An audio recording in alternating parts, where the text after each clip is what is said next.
Hi, welcome to Newbies to Movies. I'm Tyler, And I'm Justin. and this week we are doing Jake Gyllenhaal movies with a guest, Hayden Tobin. Hayden, introduce yourself and give us a rundown of what kind of movies you like.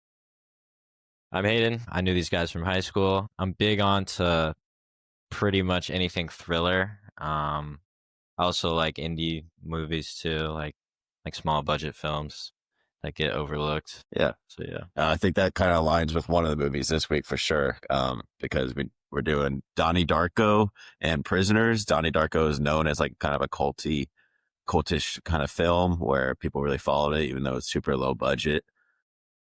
But yeah, uh, just about this past week, what kind of like shows have you guys been watching or any movies? I can get started. I've been keeping up with Peacemaker, which is they finally like introduced like the new world for it, which is like a world where the Nazis ended up winning World War II. And like the last episode was just kind of crazy diving into that. And then I've also been watching Task, which is Mark Ruffalo in it. It's on HBO. HBO's been cooking lately with some of these shows. So big shout out to them.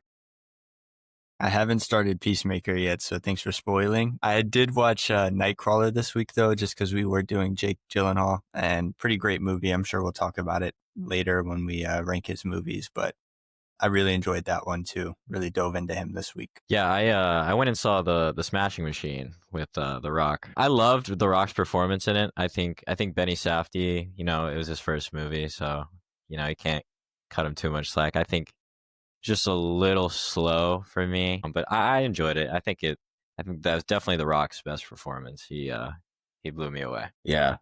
I really want to see that this week. And I think I may see it tonight, actually, because I've been really looking forward to it.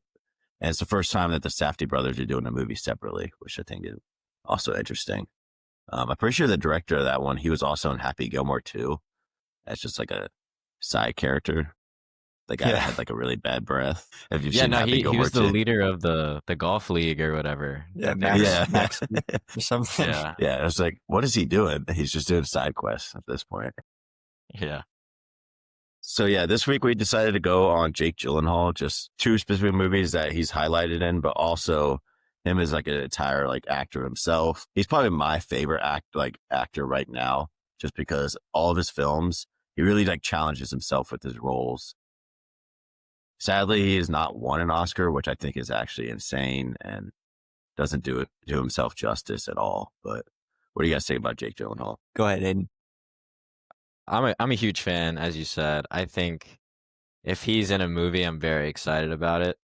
There's not a lot of people that doesn't matter what the movie is, like an actor will just gravitate you towards it, regardless of, I guess, like theme or direction. Just anything he's in, I'm pretty excited for. Yeah, I'm gonna be honest. Before this week, I'd really only seen Zodiac, which is like one of his serious big roles. But I got to watch Prisoners, Nightcrawler, and obviously Donnie Darko as well. And I kind of texted you guys earlier this week just about how much range he has as an actor. I didn't realize before, just because I'd only seen Zodiac. But yeah, super three-dimensional as an actor. He does so many different things. Yeah, and even like going from like Zodiac to Brokeback Mountain to Nightcrawler to End of Watch, it's really crazy all that he could do.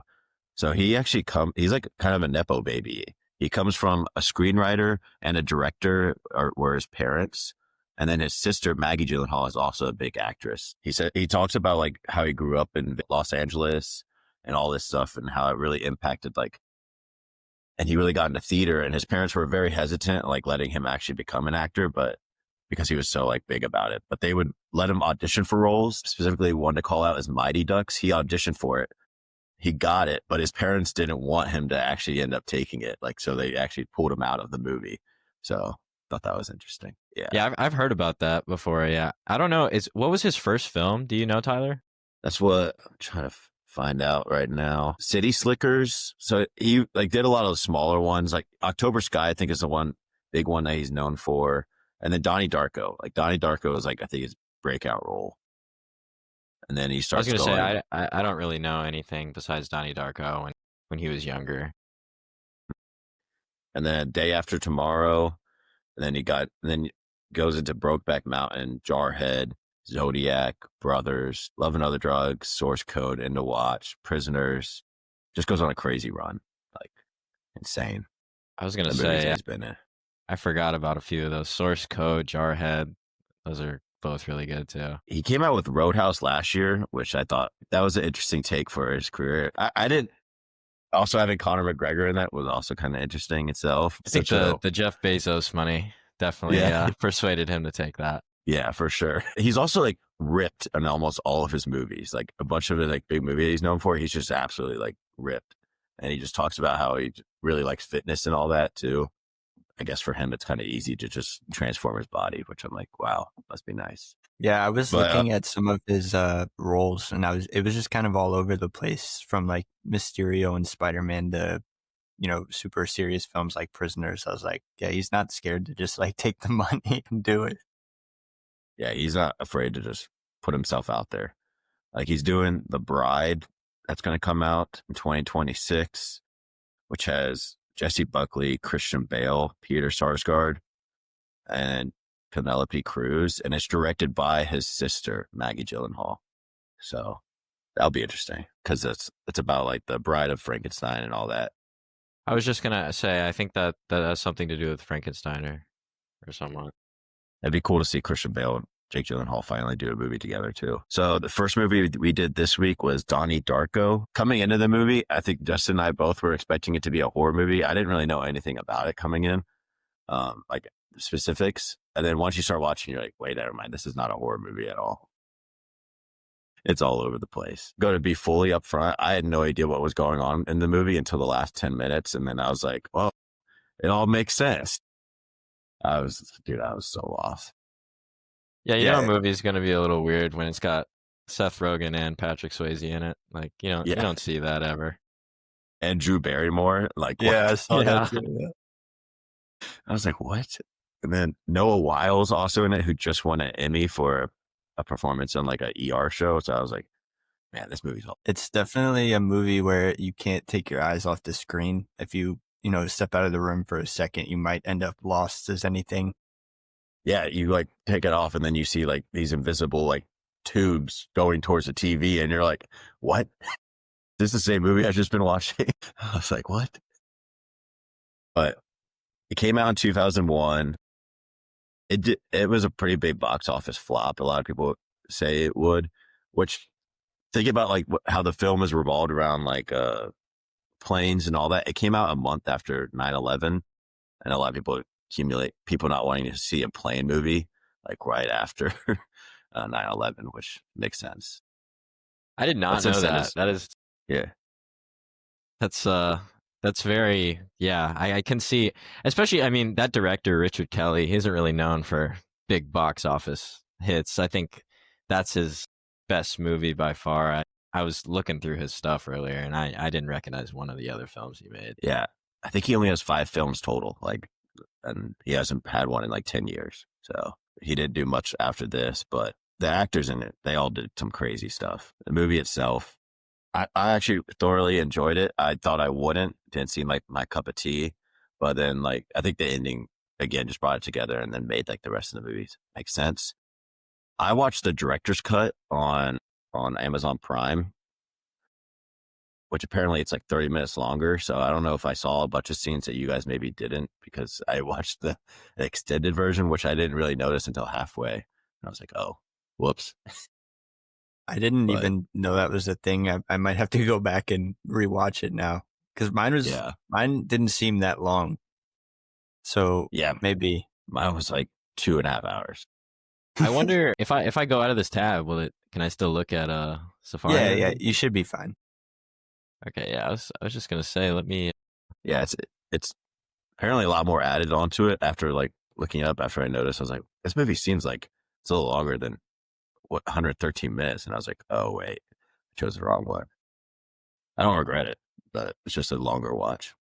Yeah, I think overall this movie was like kind of what you were saying. It was just like a lot of ambiguity left up in the air for the viewer. Obviously, like he's kind of in like a parallel universe, which is interesting, especially at that time. I don't know if any other movies kind of did that. Most movies looked at time on like a linear, scale rather than like branches off, like kind of like it reminded me of like how the MCU did their time travel. Mm-hmm. But yeah, it was a lot left up to the viewer and what they wanted to take out of it.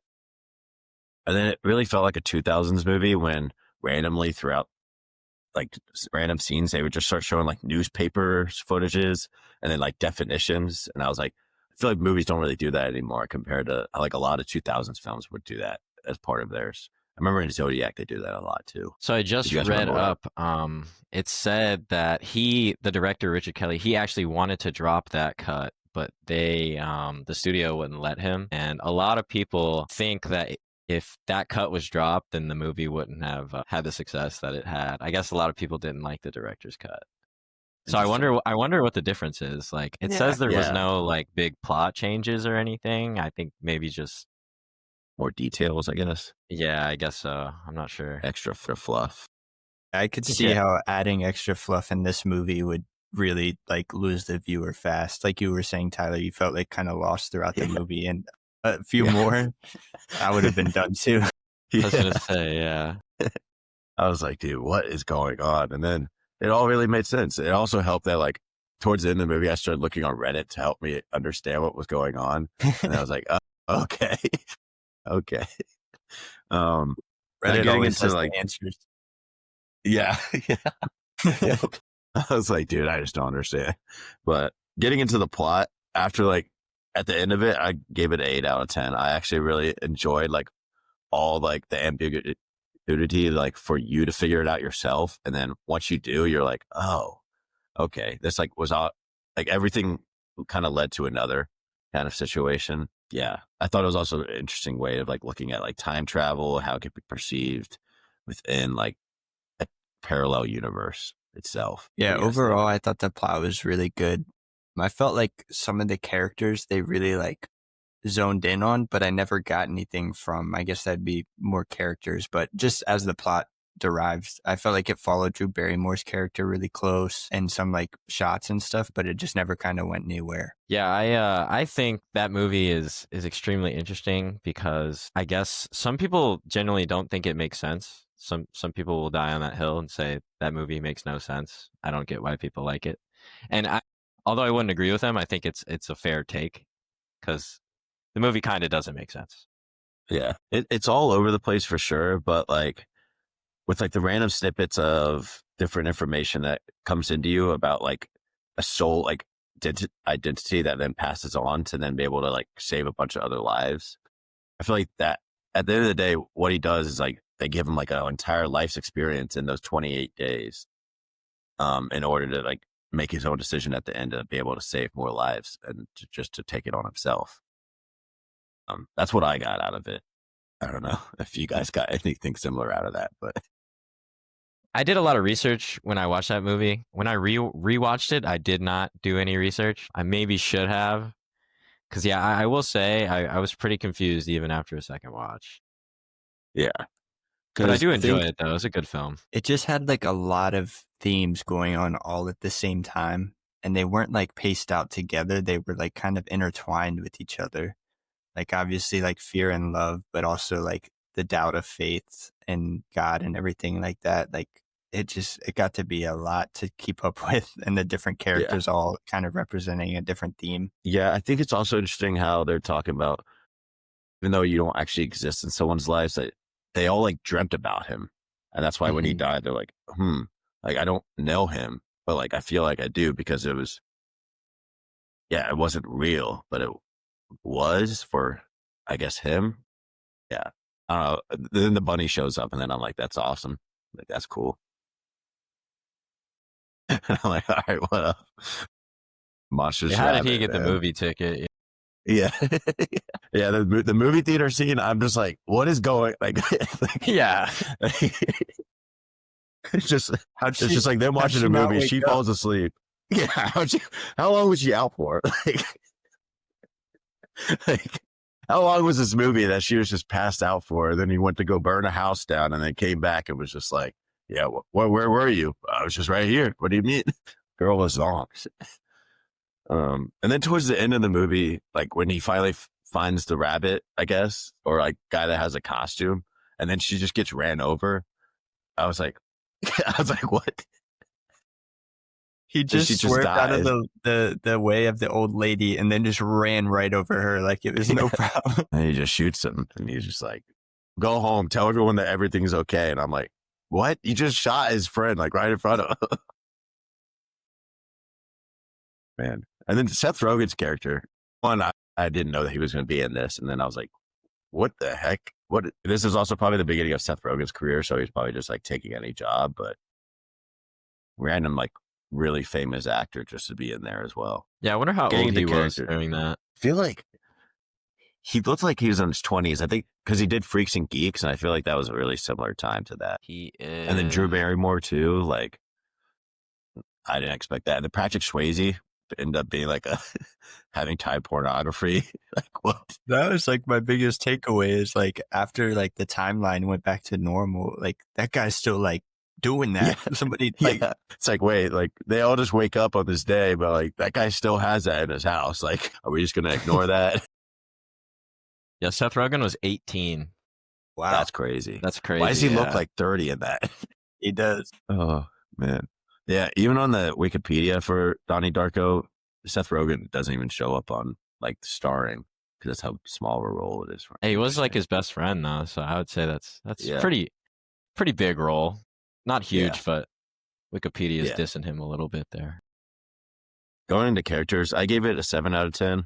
I think Donnie himself was like such an interesting character. It's the first you think that he's just like a crazy dude, but like actually like just this crazy things happening to him. And how would anybody be able to take that and not go psychotic if you just start Yeah. seeing a random rabbit that's telling you to do bad things? Like, no one's gonna believe you, but like everyone's gonna think you're crazy. Well, I think part of it is too like they want you to make it seem like he is crazy, but also throughout the movie you start to realize everybody around him is the crazy people. Mhm. Like he's not as crazy as everybody thinks he is. Yeah, because like she like her or one of his teachers, she's obsessed with Patrick Swayze's character, and like to a point of like, why are you showing this to them on show?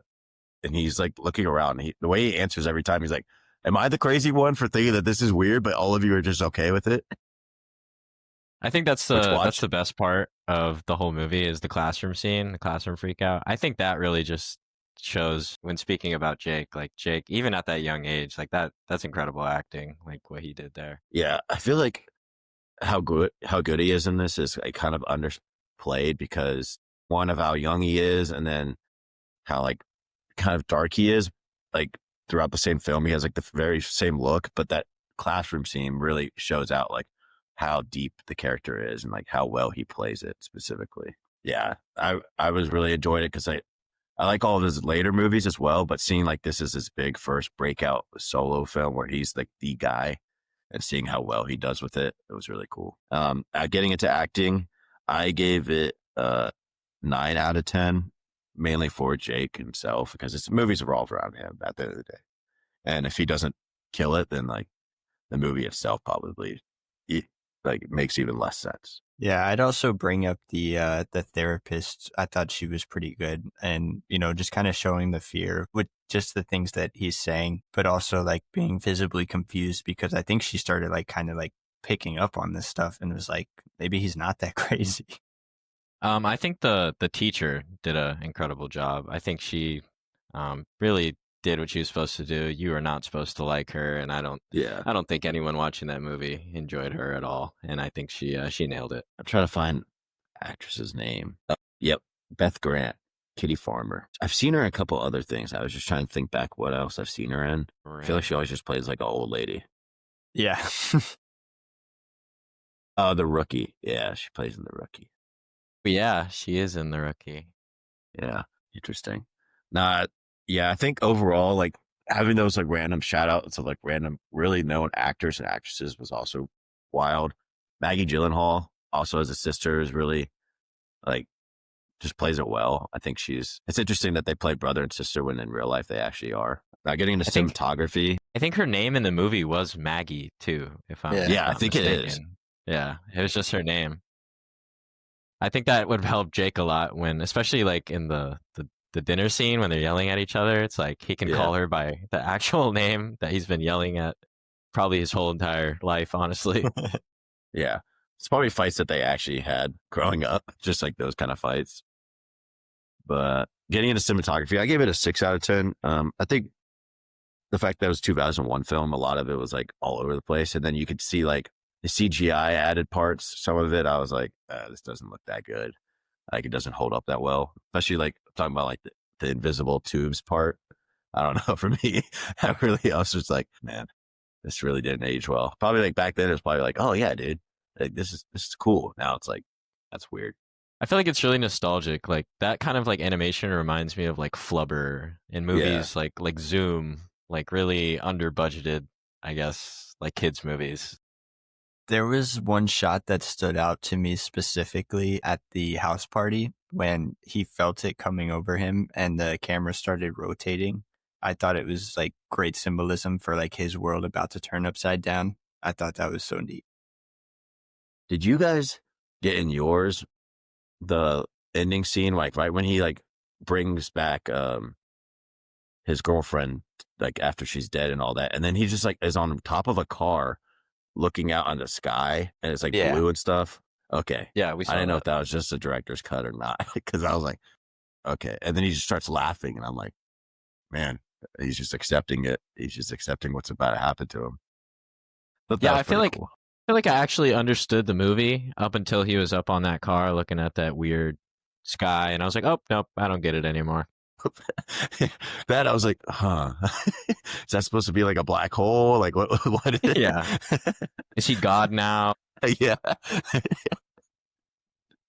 And then he's just like laughing, and I'm like, what's funny about what you're looking at? Like, oh man, there's just so many parts to this where it's just like, it just had me like going, huh? I was just, after a long day of work trying to watch that movie, it just made my brain fried. Like I was like sweating at the end of the movie trying to understand. I was like, what the? Now getting into dialogue, I gave it a 7 out of 10. Really, just a shout outs to the classroom scenes where I feel like where Gyllenhaal really like kills it, like being able to talk to like, to me, like that's what made the most sense of the movie, was like these people are trying to teach him like stupid stuff and he's just calling them out and they're like, no, like this is right. And he's like, no, it's not. Yeah, I think of the scene too when he was hypnotized in the therapist's office, but he saw Frank there and he was like talking to Frank with her standing right next to him. I thought that was a really good dialogue scene, you know, between him and the therapist, but also him trying to talk to Frank. I think the dialogue between him and Seth Rogen's character, just like them shit talking each other, I feel like they do a really good job at movies from back then. I feel like they didn't do very well. Younger generation, just like how they would talk to each other, and I feel like they really nailed it because it was like really raw. The stuff they would say, like it's just it's pretty accurate. Who's the other like high schooler guy that towards the end of the movie, he's kind of like a dark, like he's kind of like just looks evil. I think it's Frank, played by Jake. No, you guys know what I'm talking about? It's like one of the high rabbit. Yeah, like the other high schooler guy that. Yeah, I don't remember his name, but he like held a knife to Donnie's neck like 3 times in the movie. They just kept showing him be like a weirdo the whole movie, and then like he just pops in the end. I'm like, who is this dude? Like this guy just looks like a creep like the whole movie, and then he turns out to be a creep. Getting into sound effects, I actually really like the soundtrack for the movie. I think it added perfect parts to it, so I gave it a 9 out of 10 because I thought the soundtrack almost fit the movie perfect. I don't think the soundtrack can fit any other movie, or any other soundtrack could try to fit into this one. Yeah, I agree. I think there was 2 or 3 Tears for Fears songs, which director must have been a big fan or something. I don't know. Yeah. Based off how the movie was, I wouldn't be surprised. Yeah, I think the audio, I don't know if this is like the same category, but I think the audio when they're like the little animation swirls were going through the house, I think the audio was really good. It matched the vibe really well. No, yeah, for sure. That definitely counts as part of it. Again, it's set design. I thought it was nothing that crazy special, to be quite honest. The only reason why I gave it a 6 out of 10 compared to like a normal 5, just being mid, is because Frank the bunny. I thought that costume's pretty cool. I kind of want to go get that for Halloween now. Just dress as a bunny. Yeah, no, the set was fine. I think accurately just displayed that time period, especially like the school uniforms and stuff like that. But other than that, it was pretty basic. I think the classroom setup was a little weird. I know you kind of see that also in the Avengers where they set up like a VHS cube and there's a Yeah. teacher.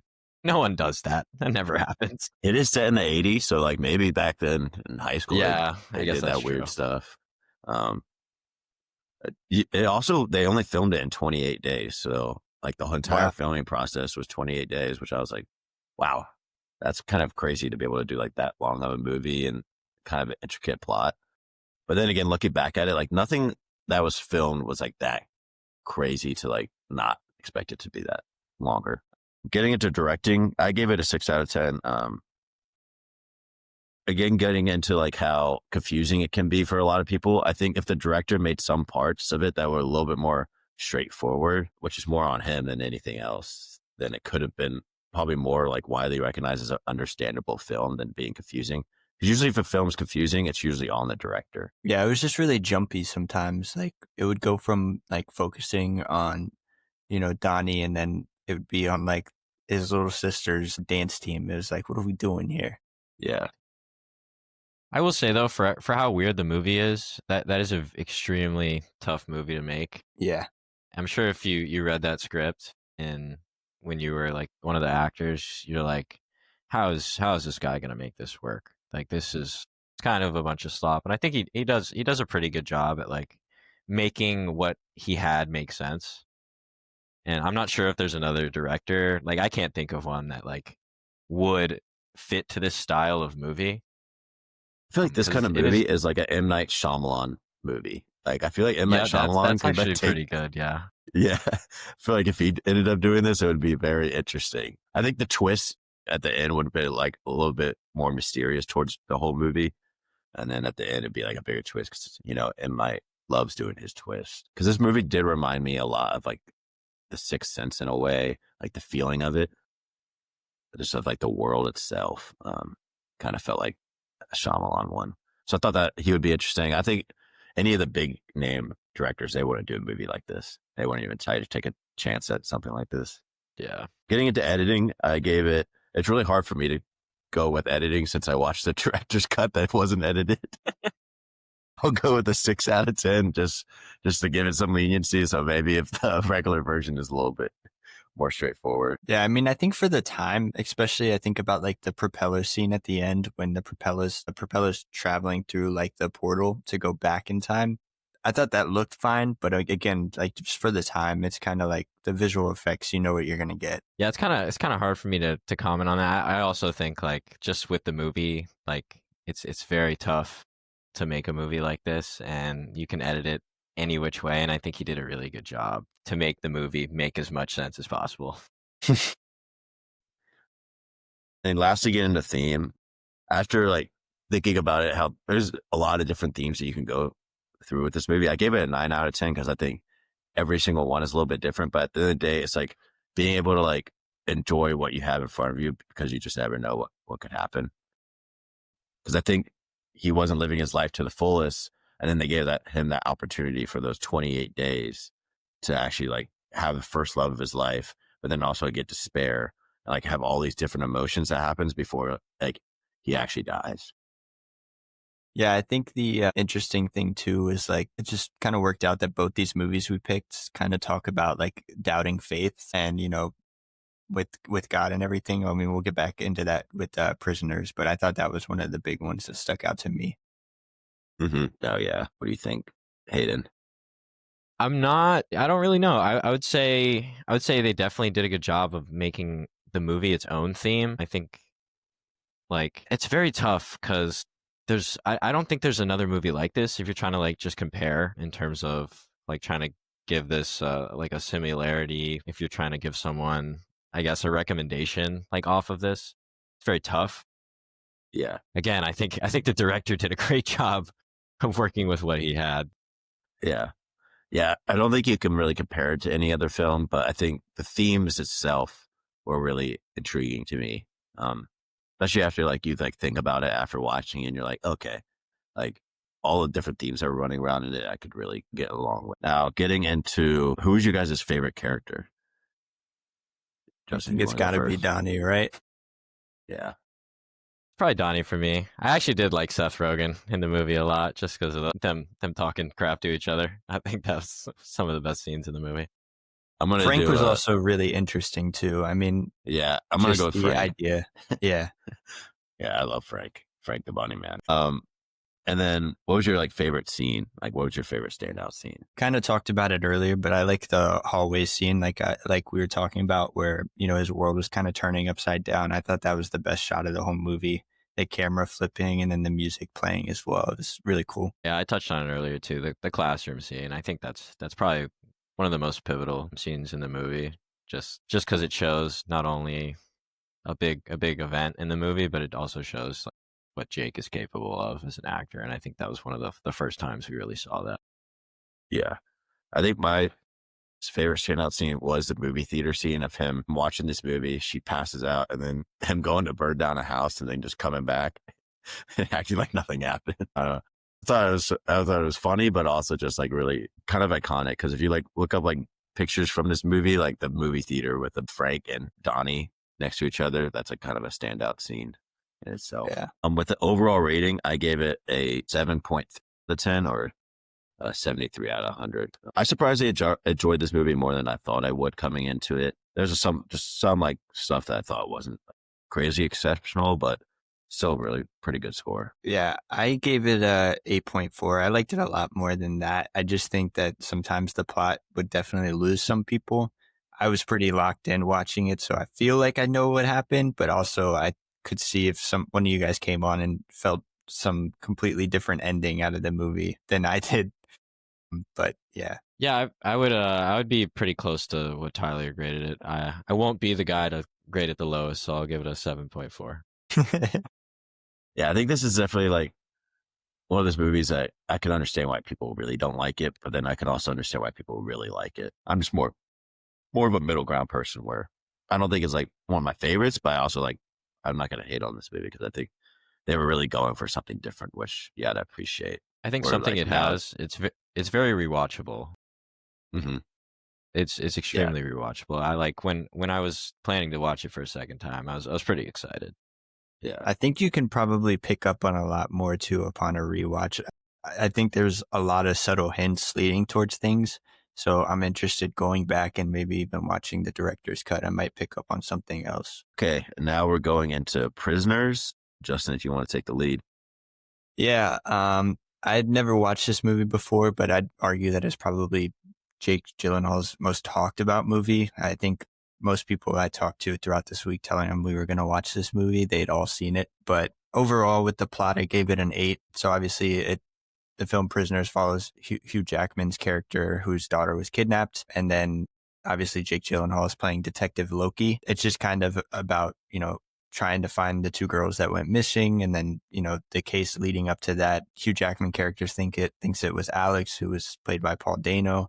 And then it just becomes a really complex, investigation over time. And, I thought the best parts of this movie were when Hugh Jackman and Detective Loki, Jake Gyllenhaal, were together. I thought they just pushed and pulled off each other so well throughout this entire film.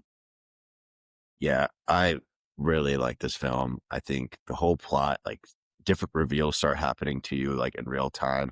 And then you're trying to piece it together to like what it ends up like the ending being itself. Like something I didn't really expect the first time watching it. Like I didn't think it would be her. I didn't think it was going to be the old lady. And then it turned out to be her. And I was like, wow. And then Alex himself, like he was so messed up because he was also stolen as a kid. And that's why he can't talk properly or anything like that. I think the biggest like underlying like plot part of this was like how far are you willing to go to like get someone that you love back, and seeing Hugh Jackman's character go through that in his head. Like he's very protective, like father, obviously. Like it starts off the movie with him, like the deer shooting scene. Like I think it's like such a portray of like a good start to the movie of like, yeah, like he's a very impactful, very protective father, but also like very strict. And then just like seeing him unravel himself through the movie goes is insane. His own morality starts to kind of flail, Mm-hmm. Which he thinks he's doing the right thing, but like what is the right thing when someone that you love and like your own like baby daughter is like, and you think that that's a person. Like he was pretty. I mean, if you got told in the parking lot right after they're saying that they cried when I left, I think most father would probably lose their mind and want to kill that guy. Yeah. Yeah, I think this is Hugh Jackman's best role in my opinion. I think The Prestige is a very close, maybe second, but I think this might be one of the top 5 best acting performances I've ever seen in terms of just pure performance. He absolutely killed it. Yeah, he Yeah. it's insane. Kind of getting into that with characters, I gave it a 9. I have to think that Paul Dano's character, this landed him Riddler, right? Pretty much like the way he plays it.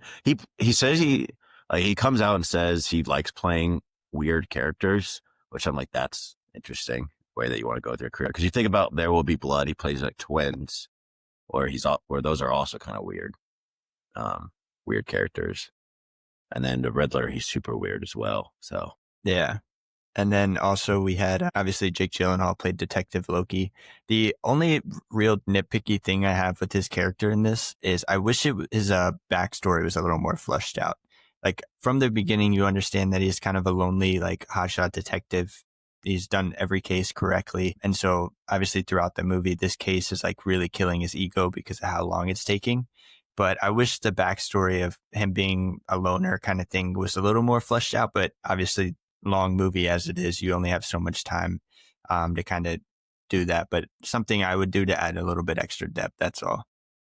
yeah, I mean, the opening scene with him is him on Thanksgiving Day eating at a Chinese restaurant Yeah. all by himself. I think that kind of says a lot about him as a person. Yeah. I was just gonna add that, Tyler. I think whoever wrote the movie, I'm not sure who it was. I think Aaron Guzikowski. He didn't write a ton of movies, but I think that is one of the best character entrances. Just a great way of showing who the character is without saying much. Just his tattoos, his demeanor, where he is on Christmas Day. It's just that was a really good opening scene. Yeah. The other thing about that character, too, he was kind of suspenseful in himself, too, which I think added a lot to the plot. You didn't know that much about his backstory. So his name being Detective Loki as well at the beginning. Later on, I was like, okay, it's not him. But at the beginning, I was like, could it just be him? Is that the twist? Yeah. Yeah. There's a lot of like twists where there's one point where I thought it was Dover. Like I thought it was the father. There was like a solid point where I was like, he's like maybe that's psychotic or maybe he's like bipolar and he doesn't understand. Or like he doesn't even know that he also is. Was it when There's he like ran out of some the parts that I hospital? thought- Yeah. Yeah. That Yeah. really I was threw me like, too. wait a second. I was like, wait, no way. But then it turned out not. I'm thankful that it wasn't because I think if it does, I don't think the movie hits as well. With like going off of like a bipolar thing because there's really no other signs of it. And it turned out being like the older lady. It makes sense. Yeah. And then for cinematography, I gave it a 10. I thought the whole movie was shot very well. It felt really cold and lonely, like me and Tyler were talking about earlier. It made Pennsylvania like look so beautiful, but also cold and like dark at the same time. There was very close shots of characters too, but also very distanced. I think about like the scene where he has Dano in the bathroom and he has the hammer in his hand and he's just, smashing stuff. There's like one light above them, but it just feels so dark around that bathroom at night. And it's shot so well. Yeah, this movie Yeah. made me fall in love with cinematography. Yeah. Deakins kills it, and then something about Denis Villeneuve and Roger Deakins.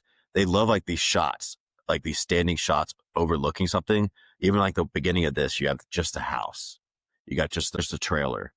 Those shots are so like impactful that I think is really stand out for Denis himself. Yeah, it's actually I hear a lot, especially on like Instagram and Reddit. People love the shot of just the tree.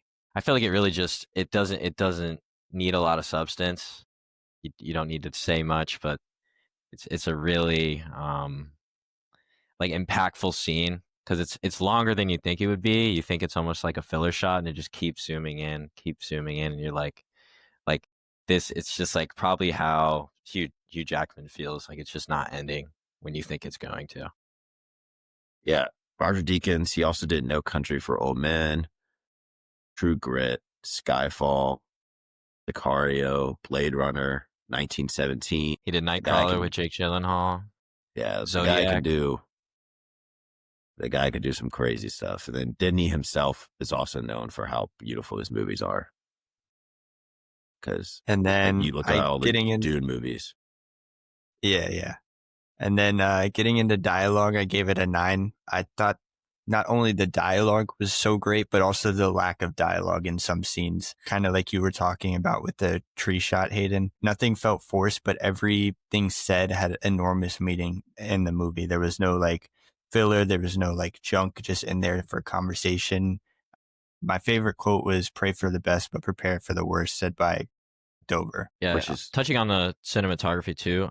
The first time they're in, I forget her name, but Viola Davis's character. The first time they're in their home, it's really orange, yellow. It's very bright. And then you flash forward to after the kids are gone. The home is gloomy. It's dark. It's so much darker in there, and you almost don't notice it because nothing has changed other than just the way it's being shot. Yeah, and it seemed very organized. The house was kind of clean, and then every time you come back to it, it gets messier and messier. Like just like how their life is. It's also one like comes at you like about your morals, and like they don't agree with what Dover's doing, but they don't want him to stop either if it means that they're going to find their daughter. So it's like also like even though because at that point they're an accessory to like torture. Yeah. So yeah, the dialogue is great in this. The wife, Miss Dover, in this, like her like saddening scenes. It felt so real. Like you got to feel for him because it's like she kind of just blames him straight up. Like it's just like we felt so safe because of you. That's why we felt like we could do all this, but you didn't actually protect us. And it's like, and that's when he like finally loses it. You could see it in his eyes, and then he goes and takes them. The scene where Loki and Dover are in the cop car and he's like drinking for the first time in a long time and he's just like losing it. That was so like, it was such a hard watch, but it was so like needed for both of them, I think. Yeah. A lot of like blaming in this where that's something about like when people go missing and all that, like a lot of people start blaming other people. And at the end of the day, it's like, you just can't go that like dark to it. Because if you start blaming people, it can go down a huge rabbit hole. And then for this set design, I gave it a 9. We kind of talked about it in cinematography too, but it just all felt so dark and unrelenting. I think the town felt small at the beginning of the movie, especially, like them walking from their house to the other house. I think that was on purpose because eventually, the theme of mazes came in and it just felt like they were trapped in this maze trying to find the two girls. And it felt like it grew throughout the movie with the characters as well. Yeah, I think touching on that, the scene where he crashes the RV kind of near the gas station, just a shot where Jake is, he's got the gun. It's like really dark, but the only light is just his gun. I feel like that was really well done. Mm-hmm. Really well shot, but then also like the whole setup to it as well. Yeah. The lighting, everything. And then for acting, I gave it a 10. I originally came into this just thinking Hugh Jackman was the main character, but boy, was I wrong. I think Loki was one of my favorite characters, and their scenes together just felt so pure and like so well done. Yeah. So something about Gyllenhaal with his character was that, how he has an eye twitch in it? Mm-hmm. He created that himself. So that wasn't like part of a setup or anything. He's like, what? He asked like Denny, he was like, hey, Denny, like, can I like add this to the character? And they're like, yeah. And he's like, and then he added the tattoos too. He's like, I think this would add more details to like who I am, like as a detective. Yeah. But how do you make an eye twitch? Yeah. That he just started doing it and it looks so real. Like you wouldn't even tell. He's him. I honestly think it's such a shame that none of these actors got nominated for an Oscar.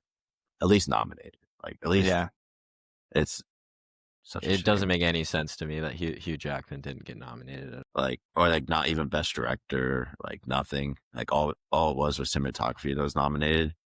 Such a shame. And then for directing, I gave it an 8. I think it was, well established, very like moody environment throughout the film, and obviously with a lot of detachment away from the plot, just the overall set and themes that went into this movie were really great. Yeah, I think I love Denny. I like all of his movies. I think what he does so great as a director is that he makes the story like so straightforward, but also has you on the edge of your seat the whole time.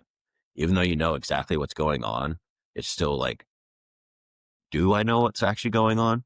Even though he's showing you everything, you don't actually know if 100% of what's going on is true or not. I think it's really hard to do as a director. Yeah, I think Denny, he really did a great job. I don't know if you guys know this, but the scene where Hugh Jackman smashes the sink, Paul Dano and the other guy, they had no clue that he was going to do that. So they tried to keep that up from them, so it would really shock them. And you can definitely see it on the one guy's face. Yeah. He it scared the crap out of him. He had no clue. Yeah, Terrence Howard. Yeah, Terrence Yeah. Howard, that's his name. It's kind of crazy looking at filmography for Denny. Is he does all these dark movies like in Cities, Prisoners, Enemy, Sicario, Arrival, Blade Runner. Like they're all super dark. And now he's doing the Dunes, which that isn't as dark, but he's kind of just known as like a very dark, thematically like known director, which is very interesting. And then getting into the soundtrack, I gave it an 8 as well, composed by Johan Johansson. And I thought it was really effective at just making the overall mood of the film. Obviously, somebody like Denny, you're going to have such a dark tone anyway, but the music was really eerie and kind of led us in between scenes perfectly. Yeah. I thought it added perfectly to the movie of like what the theme was and the setting and everything. And then obviously with themes too, we had a bunch of different themes shooting around in this movie. I gave it a 9. We kind of talked about with Donnie Darko, like faith versus doubt specifically, and Hugh Jackman's character. That was a big struggle for him. Just like, why would God do this to him? And then, we talked about the morality and how, is what he is doing right? I mean, obviously in his eyes it is, but even other people that know, they kind of let it go because they think it's right, but also they don't want to be involved in it. And then just the psychological prisons, I think, is what leads to the title of this film. Mm-hmm. Yeah, how like everyone in it is a prisoner in some way, shape, or form of like their own moral justices. Exactly. It's really like a give and take story. Like as soon as like someone is given or shown any sort of vulnerability or problem, like they really give into it. And I think, especially Hugh Jackman, he really feeds into the, I guess, being a prisoner within himself. And then for editing, I gave it an 8. I said not many visual effects, but obviously the snake scene felt very horrifying because I think Detective Loki like wanted that to be it so bad. Like he wanted to find them there so it would all be done and, he could be free of his prison. But he just kept ripping opening those baskets with like no care in the world for the snakes, like all around him. He just wanted to find it so bad. And then like the final scene where he like, finally gets the girl, but he gets shot too. And then like him driving as he can't see straight, like that is so like edited well and like suspenseful. It's like, man, it's like perfect. There's so many parts to this where I think it's edited to dictate the pace throughout. Yeah, I think another scene at the vigil when he is chasing the person. I feel like a lot of scenes like that where you're chasing someone like through a neighborhood or something, you can kind of get lost in like where they are. And I think they did a really good job of like being very like precise in showing you like where they are and throughout the chase. And I thought that was like really well done. Yeah, even things like the dog barking at the treehouse, everything like that, it like perfectly established where everybody was distance-wise from each other. And then overall for this movie, I gave it an 8.8 out of 10. I think it might be my highest one, either that or Interstellar that we've done on this show. It was a really great movie, and I'd definitely go back and watch it again, just kind of like Donnie Darko, just to go look and see what hints, what clues I kind of missed out on, what else I can find, and to see other things that I've missed. Yeah, I gave it a 9.5 out of 10. It's pretty much a perfect movie for me. For how dark it is, somehow I still watch this film probably 3 times a year. which is probably not healthy for my mental health. But at the same time, it's really the first movie that I watched, and I was like, wow, that is how you could do a movie. And I was like, it made me really like fall in love with like film and everything. And did Jake Gyllenhaal himself like really make it like his movies, and the same with Hugh Jackman, because you really only know him for like Wolverine really coming into this. I mean, he's not like in Prestige, and then you see him become this like really dark like father figure character, and it's like, wow, I didn't think he had that in him, and then he does, and you're like, cast this guy in more things, please. Yeah, for real. I just circled it. Said the same thing as you, Justin. But again, I will not be the lowest. I give it an 8.9. I do think it is probably within my top 15, top 10, definitely. It's very, very good. Yeah, I ordered a poster for it. It should be coming up in the next couple days to go right behind me as well, because that's how much I love this movie. That's awesome. Yeah. What was your guys' favorite scene or like standout scene? I'd have to say, I don't know. I really like the snake scene, and I think it's because I'm so scared of snakes. I mean, it was just like creeping me out, man. And everything, like so many scenes were like misleading, but it kept the movie on track so well. It's really hard to pick one for this. I would say the argument between Jake's character and Hugh's character in the car, I think that was just super strong acting from the both of them. I think for me, it's the scene where Viola Davis finally sees what they've done to Paul Dano's character, and she's like, and then she unties him, and then like he almost kills Dover. Like he got a good swipe on him.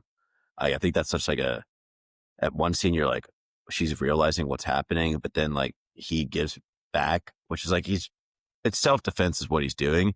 But then I think after that, she's like, I don't care. Just do what you have to do. I think her like mother instinct started to kick in. Like she saw like a boy who was suffering just like her daughter might be. And so she like wanted to help him, but she knew it wasn't worth saving. Yeah. You just can imagine like, cause the kid was stolen when he was young, and then getting raised in a house by a woman like that probably turned him into like I mean, he was already super messed up. Like he probably was normal before, and then all the drugs that that she was giving him probably messed him up and all that. So kind of just a tragic story of a person, but yeah. So now we are going to get into ranking Jake Gyllenhaal's performances, since this week is based off of him himself as an actor. So how this is going to work is going to be a collaborative ranking, ranking his top 10 films, but more so top 10 performances, I would like to say, rather than just going off the top 10 films. And then, so how it's going to work is you're going to have Team A, Team B, and Team C. So Team A, or Person A, will have picks 1, 5, and 8, but they'll have one veto and then one veto override. So if someone tries to veto your pick, you can override it so it doesn't count. And then Person B will have picks 2, 4, and 9 with 2 vetoes. And then Team C will have 3, 6, 7, and 10 with only 1 veto because they have more picks. So let's do the random name generator to see who gets to do what. And whoever gets picked first, they can just choose which one they want to be. Okay. Man, Justin wins almost like every time. Justin, you get to choose which one you want to be. I'll take Team A, as I've only seen 5 of his movies. So I'll take what I think is going to be the higher end. Okay. So you got picks 1, 5, and 8. And then you got 1 veto and 1 veto override. All right. Let's do the second. And it's Hayden. So do you want B or C? I'll do C. So you got 4 picks, 3, 6, 7, and 10 with 1 veto. And I got 2, 4, and 9. Okay. So Hayden, since you are first off with pick number 10 for his top performances, you get to go first. All right. And I hope you guys weren't going to say this. I am only saying it because we have not spoke about it. I want to make sure it is on this list, and I'm going to go with Southpaw. I really like this movie. I think it may deserve around like 7, 8 on the list, but I just wanted to make sure it's on the list. And I think that's a good spot. I think for that's a solid strategy because I really like this performance by him. I think I would have it a little bit higher up personally, but I think when it comes to him, like his top performances, it's all over. Yeah. Yeah. Especially since Justin's only seen 5, it's really gonna be hard. But yeah, Southpaw, for one, he's ripped in this movie. Like, it's actually insane how in shape he got for this. Like, insane. And then it's such a dark movie again. He likes picking these dark roles. Yeah. Every time I watch it, like seeing the shoot scene right at the beginning, it's like so sad seeing how it happens. So tragic. Billy But then he Hope. like turns his, and then he like slowly turns his life around for his daughter, which is really compelling. I highly recommend this, Justin. Yeah, I need to watch it. Okay. So I got pick number 9, and I don't know if you guys have seen this before, but I am going to go with Stronger. That's a good one. Have you guys seen it? I have not. So I have, yes. he plays a real life guy that during the Boston Marathon lost his legs, and he like plays him so well. Like, there's some really standout scenes to where they were like not a real couple, that he went to go support like a girl that he went on like 2 dates with like a poster for the Boston Marathon, and then the bombing happens and he gets seriously injured, and then they start this like intense relationship afterwards and all this stuff. Again, it's based on a true story. So, but there's like one scene in the car where he's just like, I did this for you. I did this for you. And you can't do this for me, kind of thing. And it's like such a great scene. Yeah, I'll have to check that one out too. I have seen that one. It's been a while. I can't comment on it too much, but I do know that he did get very mad in that movie. He really does not handle the physical therapy at first like very well, and I think that's for all I really remember from the movies. He really did not handle the physical therapy very well at first. He played that very well. Mm-hmm. All right. You guys might destroy me for this one, but I really liked him in Spider-Man Far From Home. And you can veto it, but I want to explain That is a perfect myself. spot for that. That is a perfect spot for that. I thought that he was in a tough place because the idea of Mysterio is that, you know, he's magic and everything like that. And so then they just make him this like fully tech-based character in this universe. And so for him to be able to pull off what he did with that character, I think was really amazing. I don't know why they did it that way, but he did a great job. And he was super, the chemistry between him and Tom Holland, like, you know, the press tours and stuff, you could tell was really great. And it stood out throughout the movie too. Yeah, I thought he was pretty good as Mysterio. Very lasting impact. Probably one of the, I would say at least top 10 like MCU villain, or probably even top 5, based off like performances wise. Because you got like Thanos, and you got Loki, and then I think Ultron's up there. Yeah, Vulture, and then Mysterio. Honestly, MCU usually has a villain problem, anyways. Yeah, I think Ultron and Killmonger belong up there too, but it's up for debate. I think Mysterio is definitely in there. Cool. So Hayden, you got pick number 7. All right. I don't know if you guys have seen this one, but this is I believe it's Boon. What is his name? Bong Joon-ho. Okay, there we go. And he, the guy that made Parasite, he made a movie called Okja. I don't know if you guys have heard of that.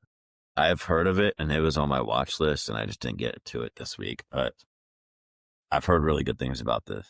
Yeah, Jake Gyllenhaal, he plays a not so good man in it. He's basically like one of those corporate people that's like greedy for money. He does a really great job. That is an overlooked movie of his for sure. Yeah, I haven't seen it, so I can't really comment on it, but it's definitely on my watch list. And I didn't know that he did a movie with Bong Joon-ho, which is cool that he like was capable, like he actually did that. Yeah, because I really like Parasite, and then Memories of Murder. I really want to watch too. I really just want to watch a lot of his like new stuff. Because Mickey 17 was pretty good. Yeah, I need to dive into his filmography. Yeah, I liked Mickey 17 a lot. I saw that in theaters, but I think Parasite and Memories of Murder are really, really his standouts. Those are incredible. So Hayden, you got back-to-back picks, so you also got pick number 6. Cool. I'm gonna do Source Code because I also want to make sure it's on this list. I think that is a very underrated movie. That is a great action movie that doesn't get a lot of credit. I think when you think of movies that are like like just fun and you always see on TV. I feel like that is kind of in that same realm, like almost like, you see the A-Team always on TV. You always see, just those action movies that, are really easily watchable. I feel like that's one. That's a really good. So sorry to do this to you, Hayden, but I'm going to veto you because I think there are 6 better performances on his filmography that needs to be on this list. Okay. Yeah. I had my top 5 written out, but maybe I'm missing one. Yeah. I like Source Code. It just doesn't hit as much as some of these other ones. Dude, I am missing one. Oh, you're right. I missed one. Okay, if I could have redone that, I would have done Source Code at 7. And then I would have done Jarhead at 6. I forgot about Jarhead. Yeah. Yeah. So you're going with Jarhead? No. I agree with the veto. I'll let you. Okay. So I just redo it? Yeah. You just just repick. I would do Jarhead for 6 then. Okay. Yeah. I think that's the right choice. We'll see if we go back to Okja and see if that was, but I haven't seen it, so I can't say anything. But Jarhead, holy crap, he's great in this. I would say in terms of performance, yeah, I'd say Okja is a little bit better than Source Code. Source Code's a little more watchable, but performance-wise, yeah, I'd say he definitely steps into like a different person. Yeah, dude, Jarhead, it's like it dives in like the mind of like a army troop or like just a troop. It's even though they're Marines, and that's like the whole point of Jarhead. Like during this war, Desert Storm, like the Air Force pretty much dominated. If you guys don't know this, like the Air Force pretty much like it was like one of the quickest dominations from us because of we just had air superiority and just like laid hell on them. But they still deployed troops out there who ended up pretty much doing nothing. But they were out there for like a long ass time. And it's just like kind of sad if you like hear a lot of like stories or like veterans that came from that time. Cause like they were just out there and they wanted to do something, but they just couldn't because that's just not how the war was moving. Yeah. While like pilots themselves were out there laying rain like fire down like every single day and then going back and like sleeping in like a hotel or like in like their own personal room while all these troops were like in little tents with like 10 of them. So it's just like dives into like what do you actually join the military for kind of thing. And then there's like Peter Skarsgård is also crazy in that movie. Jamie Foxx is great as well. Yeah. Peter Skarsgård, he actually is married to Jake Gyllenhaal's like sister, Maggie. Oh. So I thought that was interesting that they like play like right by each other, but then like he's his brother-in-law.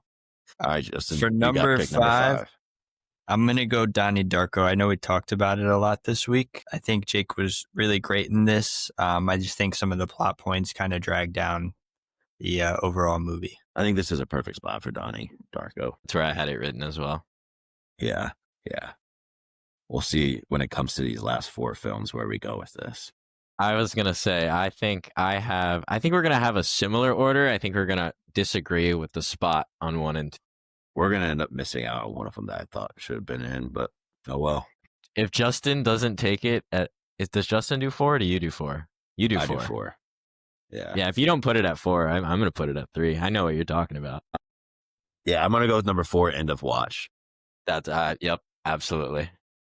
End of Watch is, Justin, this movie rocks. Tell me about it. What is it? It's a buddy cop story. Okay. But like more reality, not like a comedy, like a reality, like these 2 cops in LA as they like go against like the cartel pretty much. And they end up like in the way of like, they're so close to like brothers. Like they end up going to like their sisters, like in Sierra, like they're that close. And Carlos Pena. That's his name, right? Yeah. He's usually like in comedic roles. Yeah, but he's like super good in this as well. And it's just like a body cam footage kind of movie where it's not like straight cameras the whole time. It's like also like recording. And they end up like going to one house and then finding something way bigger than what they were expecting, to the point where like the DEA like pulls up something that's like, you guys got into something that you shouldn't have. And then, it's so good. The acting's so incredible in it. Like you could just believe that Gyllenhaal and Carlos Pena are actually like work with each other as cops. Yeah. Yeah, no, it's a really good one. I think that is exactly where that should go. I think that's a perfect spot. Okay, Hayden, you got number 3. All right. I think in terms of performance, I'm gonna go Prisoners. I think it's one of the better movies he's in, but in terms of performance, I think it's not as good as the two that really stand out for me in terms of him just like taking it to another level in Yeah. terms of his acting. Yeah, we already talked about it a bunch, but I think he's really great in this. But the other 2 performances I think are going to be top 2. I think shout out to more like what he's capable of. With that 100% being agree. said, number 2, I'm going to go with Brokeback Mountain. Dang, guys, you're leaving me in a really tough spot. I think in Brokeback Mountain, he is, again, just going after a way different character that he's ever done before, and he does it so well. Yeah. It's his only nomination for the Oscar, too, which is kind of insane. I think almost all these in the top 5 should have got nominated. All right, I have no business picking number 1, so tell me what you guys think should be here. I think it's the movie that you saw this week, Additional. That's what I was going with. Okay. I think Zodiac, he's good in it, but I think the movie itself was really good. But RDJ's performance like outshines everyone else in that. Definitely. Absolutely. That's what I was going to Like, say. Yeah, I think it's tough to put Zodiac super high when it's the other guys in that movie, not Jake, that it really like make that movie what it is. Yeah, Ruffalo. I was worried you guys were thinking something like Enemy or something I hadn't seen, or maybe just not seen coming. But okay, it was Nightcrawler. That's what I was going to put anyway. Yeah, that movie was pretty amazing watch this week. I think he played the best crazy person I've seen him play in all these movies. Mm-hmm. He was just very eerie, cold, but so calculated at the same time. And I think you see that in his kind of rise in his profession. But yeah, it was an amazing watch. Yeah, I think that's in terms of like scale. I think that's his Joker. That's his Heath Ledger Joker. I think it's just levels above the rest of his performances in terms of that's his best that is not performance. Jake Gyllenhaal. Like that is a different human being. Mm-hmm. He like dives so deep into that character. Yes, such a shame that he just didn't get recognized properly for it. What he did. Yeah, because for me, I think it's like a top 10 performance all time. He makes the movie. Like the movie itself, like I don't think is that like compelling of a story itself. It's just him, like him himself, like his performance is what makes that movie so great. Yeah, I think we have a good listing, honestly. Yeah, I mean, would we use one veto? That was pretty great.